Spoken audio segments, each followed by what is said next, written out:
Usitumie kabisa uzazi wa mpango kama uko katika makundi haya hapa.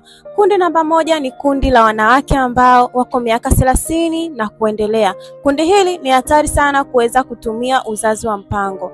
Lakini pia kundi namba 2 ni kundi ambalo la wanawake wengi sana wanaosumbuliwa na changamoto za uzazi kama vile PID na changamoto za mimba kuharibika mara kwa mara. Ukitumia uzazi wa mpango, basi hii inaathiri uzazi wako moja kwa moja na itakupelekea kuwa mgumba mazima katika maisha yako. Na kundi lingine la mwisho ni kundi ambalo huwa linasumbuliwa sana na changamoto za damu. Kwani kundi hili huwa katika uzazi wao unakuwa uko mbali sana. Inakuwa ni vigumu sana kuweza kumaster mimba.